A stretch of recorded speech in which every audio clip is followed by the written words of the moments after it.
Hello, everyone. We are here with David Gentry today for another one in the Retail Talk series. Welcome, David. Thank you, Aytül. It's a pleasure to be here. David is a longtime veteran in the retail domain. Can you introduce yourself to our audience? Certainly. My name is David Gentry. As Aytül has mentioned, I've been in the retail domain for far longer than I would like to admit. I originally started my career actually in electronic payments, and then built a loyalty and personalization solution based on my knowledge in that area, and moved into retail. So worked for a number of years with Symphony Retail AI after I sold my company to them, and then discovered Vispera. Was very excited about where the technology is going and what the solutions are. And have joined Vispera as the country manager for our entry into the United States and into Canada. So we are very excited to be moving into North America, and I hope that my little bit of knowledge in the retail arena will help. Thanks. We're very happy to have you with us, David. Well, technology is something new to retailers. I mean, rather new than other domains. So what do you think how do you evaluate the future of artificial intelligence, machine vision, and image recognition for grocery retailers?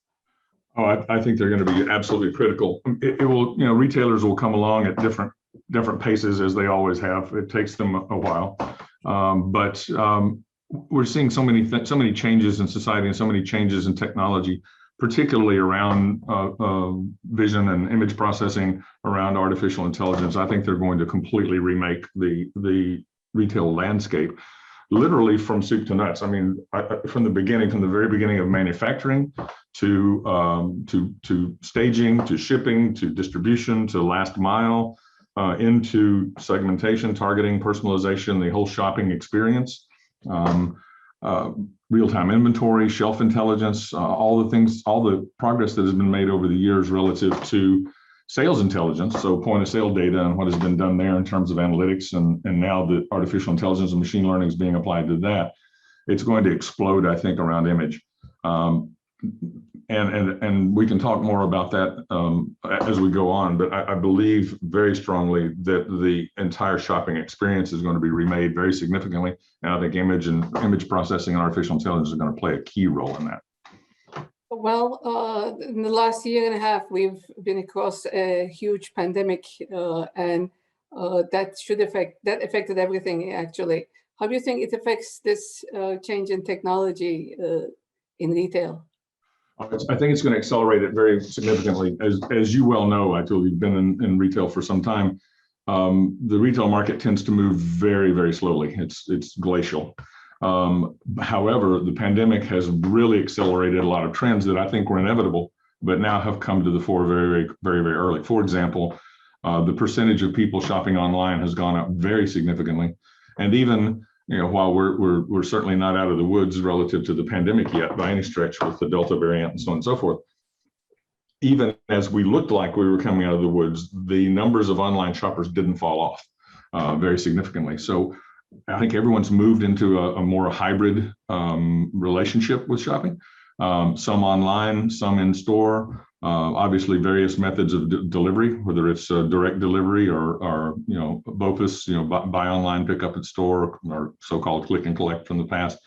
And then a lot of people, I think, do combinations. There are some customers, for example, who may be more comfortable doing online shopping for durable goods or for non-perishable items, where they may be more comfortable touching and feeling, so to speak, their fruits and vegetables.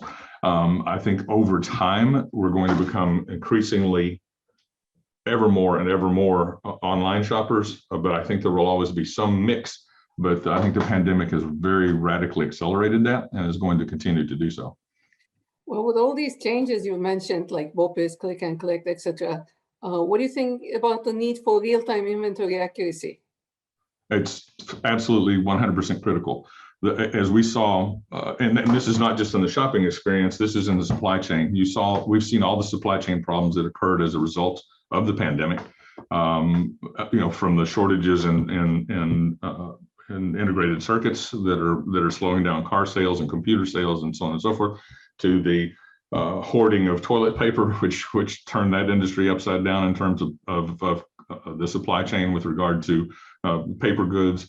All of those items require, and more require, real-time inventory.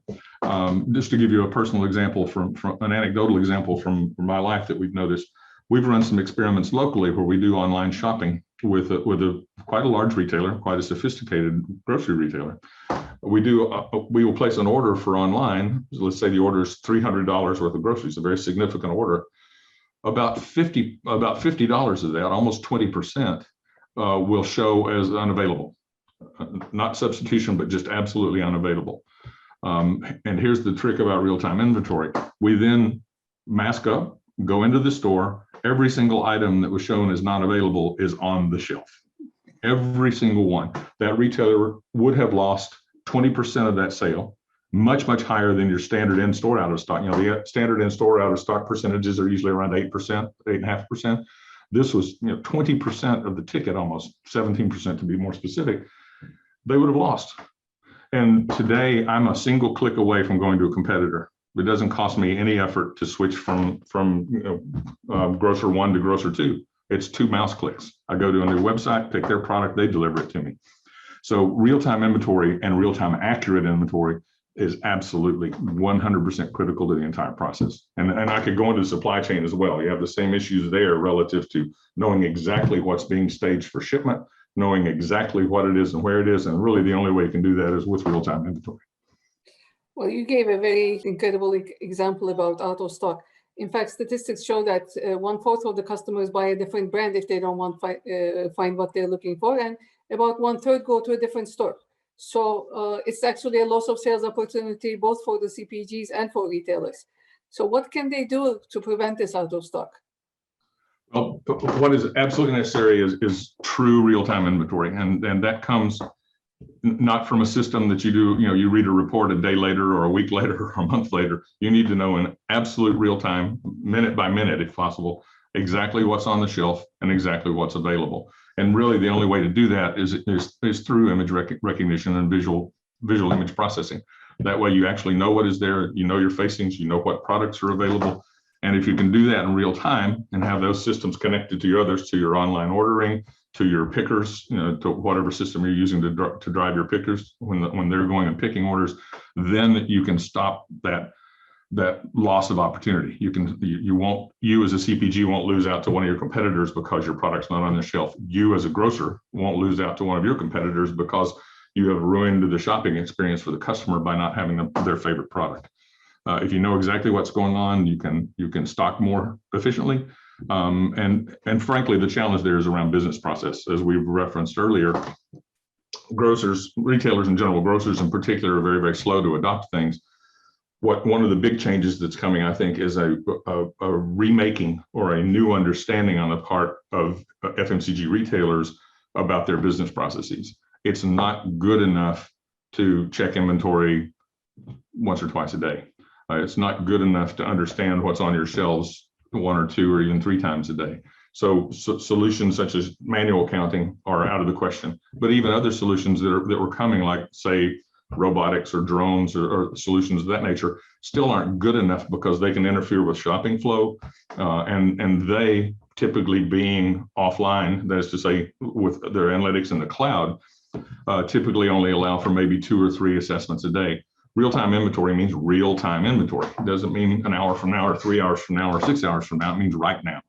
And you must get to the point as a retailer that you have actual understanding of what's there all the time. Well, retailers don't spend money easily because they have large, margins. So is this a scary investment for them? I mean, thinking about the benefits it brings versus the money they spend. What do you think about the affordability? Well, as you pointed out, for retailers, any investment is a scary investment. They simply do not like to spend money. But there are very compelling returns on investment with this sort of spending. We've already referenced together how impactful out-of-stock conditions, on-shelf availability conditions are, not only in terms of brand shifting, but in terms of retailer shifting. I'm fascinated by neuroscience and how the brain works. And one of the most interesting things I've learned over the last few years about that is we make choices as humans, all of us make choices based on emotion. Okay, we can have all the science in the world. There's a very interesting study a neuroscientist named Oliver Sacks did some years ago with a gentleman who had some prefrontal lobe problems, and as a consequence, he effectively lost his emotions. And he could go into a grocery store, for example, on the cereal aisle, and read every label to look at nutrition values, to look at product ingredients, and so on and so forth. But it was impossible for him to make a decision. He effectively entered into information overload because he did not have an emotional tag, to tie his decision-making process to. Well, part of that emotional tag in shopping comes from actually touching and feeling things. As we shift more and more into online, we have to have more and more vivid and more tangible connection to what we're doing. It's not enough just to have a picture of something. You have to have, and this is where image comes in. If you've got image processing of very high quality photo pictures, or better yet, as we go forward in motion, actual video, then you bring the customer closer and closer to that actual tactile sensation of physically touching something. And once you have all those inputs, I think retailers are going to see the return on investment is unbelievable. If you can just cut down your out of stocks, the revenue returns can be 2 to 3 to 5 to 7 or 8%. Just increased revenue. I defy retailers to find other ways to increase their revenue 3 to 5%. It's not an easy thing to do. And also, so there are hard numbers around the return on investment. Retailers just have to come to that understanding. Well, out of stock is one benefit, but what are some other benefits? I mean, like labor cost or compliance issues. So what are the benefits that they bring? Well, consumer packaged goods companies, CPG companies, and retailers spend a lot of time, or they do if they're wise, putting together particular layouts, planograms, for how they want their products to be presented to the shopper. They spend an enormous amount of time, an enormous amount of money, and an enormous amount of research on that. Those planograms are not accidental. There's a great deal of effort that goes into those. There's a great deal of research and predictive capability that goes into those. Therefore, it is critical for the retailers to follow planograms. The whole purpose of the planogram is to increase customer satisfaction, increase revenue, increase efficiency, et cetera. If those planograms aren't followed, it's complete chaos.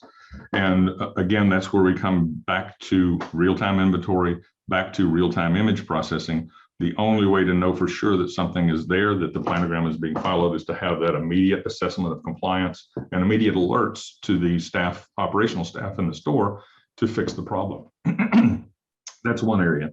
Now, in terms of those efficiencies, as we well know, if I'm a human walking down the aisle checking what's in stock and checking which facings are right and what holes I'm going to miss a reasonable percentage of that. Humans are error prone and errors happen. Machine learning, artificial intelligence, image processing doesn't make those errors. Once the system is trained, it can assess planogram compliance instantaneously and with an enormous, much higher level of accuracy than a human. Out of stock conditions as well. And those efficiencies then allow the retail personnel to spend less time walking and looking at the shelves and making mistakes looking at the shelves, and spend more time focused on the shopper, spend more time focused on customers. So you not only save money and save labor costs, you also concomitantly increase customer loyalty because you're giving them more direct attention. Well, we've been talking about retailers, but how about CPGs? Consider that we live in a consumer-centric age where shoppers can buy, from anywhere at any time. What should brands that want to build more accurate retail strategies, what should they prioritize, and which technologies should they benefit from? Without question, the greatest benefit to both retailers, but especially to CPGs. We talked about planograms. You know how much effort the CPGs put into their planning and planograms and displays and what goes on promotion and what doesn't. Artificial intelligence, machine learning are absolutely critical, and image processing is as well. And here's why. CPGs get their most valuable information by looking at billions and millions and billions of transactions, looking at millions and billions of interactions. That intelligence, I think, is moving further and further now away from the point of sale system. It's one thing to look at what was purchased, but you're looking at it after the fact. You're not influencing the shopping activity while shopping. You can only hope to influence the activity for the next trip. Well, that's significantly less effective than being able to do that in real time. And so for CPGs, it's critical to invest in that real-time understanding of what's going on the shelf in terms of planogram compliance. We've talked earlier about human interaction. The CPGs themselves, when they send out their audit teams or they send out their merchandising teams, it's critical for them to have incredibly accurate information, real time as possible. They cannot live in one store all the time. They have to go to many stores. So the ability to do that assessment in real time with image processing, with understanding what's really on the shelf, with real-time inventory, gives them an advantage in terms of what you spoke to before. When a CPG does not have a particular product on the shelf, very often, 50% of the time, the customer is going to buy a competitive product. The secret for the CPG, I think, is getting not only the point of sale system, what happened after the fact, but getting into real time, what's happening in the aisle, what's happening in front of my display, what's happening in front of my promotional setup. The only way to know that, I look at my point of sale receipt and product X sold. I don't know where it's sold from. Was it on my end cap promotional display? Was it from a particular, on my normal shelf? Was it in, some promo area? Those things can only be done with real-time understanding of what's going on at the shelf. David, you've spoken about the importance of unifying physical and online shopping, and it's necessary to make sure that every product displayed online has a stock in the store. We've talked about that. How do digitized physical shelves combine the online and in-store channels, driving sales growth? So how do you manage this, unifying these two platforms? Again, I hate to sound like a broken record, but it really comes down to real-time image processing, real-time inventory. Let me give you an example. Many retailers looked at, this was even prior to the pandemic, were looking at potentially going to dark stores. So they effectively would have a store or multiple stores in a large area that were really effectively delivery warehouses. So they would have teams that just pick and make available for delivery or pickup, but no in-store shopping. Well, the pandemic accelerated that need very rapidly, and it became obvious in terms of shipping costs, in terms of last mile costs, and in terms of efficiencies for customers, that dark stores aren't enough because they serve too large a region, too large an area. So retailers inevitably moved to using the local store as also their online inventory. So you have an absolute competition now of online shoppers and in-store shoppers shopping for the same products.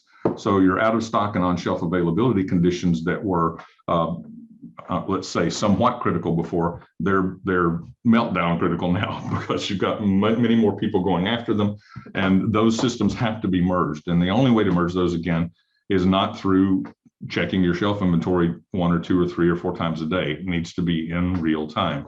I cannot have an online, I've got four products on the shelf. I've got 3 online shoppers that want it, and I've got 4 people coming down the aisle. Odds are I'm going to run out of product. And that real-time alerting needs to be available to my supplier and to my back room, if I've got stock in the back room, to get that solved right now. Not 2 hours from now when my merchandising team comes through, or 4 hours from now when my in-store operations team takes a look at the shelves. So it's in that online and in-store mix. On-shelf availability and out-of-stock conditions are maybe 10 times more important than they were before, and they were critical before. Hopefully soon. It would. Yeah, right. And what should retailers invest more in the age of post-COVID? Should it be digital acceleration, supply chain resilience, transition to online? Since they have limited budgets, they don't want to spend too much money. What should be the priorities be for retailers? Well, It's a good question because they do need to spend, and you know the flip answer for me, since it's not my money, is invest everywhere. But for retailers, I think the most immediate short-term problem to solve, because it's an obvious problem, it's been around forever, it hasn't been solved, is on-shelf availability and out-of-stock conditions. That's something that gives you an immediate return, but it also feeds into where you need to be investing from an online perspective, because you can get the slickest and most wonderful online shopping interface in the world, but if you don't have product behind it to follow through and to fulfill the order, then all you're going to do is make the customer twice as mad, because you got them excited about something in the shopping experience, but then you can't deliver. There is nothing that, and we said before, shopping is an emotional experience. My emotions are tied up in getting what I wanted, getting what I ordered. If I can't follow through as a retailer on that, I am immediately not only losing out on revenue opportunities, I'm chasing customers away. So to my mind, what must be immediately resolved is real-time access to product, real-time inventory, understanding what's there, because it feeds into everything else. It feeds into that online investment. It feeds into the digitization of your solution. It also gives you, as a retailer, gives you more valuable information that you can monetize, whether in partnership with your CPGs or selling to your CPGs, frankly. And over time, in some markets, certainly in the United States and in China at least, where personal data protection laws are non-existent or relaxed, we're going to be moving, I think, much more into facial recognition and customer recognition. We'll be looking, I think, at shelf interaction and the shopping experience and dwell times and halo effect. You can't really study halo effect and those sorts of things, or even cannibalization effectively, without seeing what's going on, And over time, those things are going to become more and more and more and more critical, because there are X number of shoppers in the world. You have to get a greater share of wallet. We're manufacturing humans at a little too fast a rate, but not fast enough to make up for everything. We have to understand our customers better. We have to serve them better. And that all starts with the physical product being available. Well, David, that's been a wonderful half hour with you. Thank you for all your insights and information. It's a pleasure to have you here. It's my pleasure. As you can tell, I'm a little excited about what's going on here. This is I think, remaking the retail space, and I'm very excited to see Vispera in the vanguard, leading that technological introduction and change to the market. It's been a pleasure.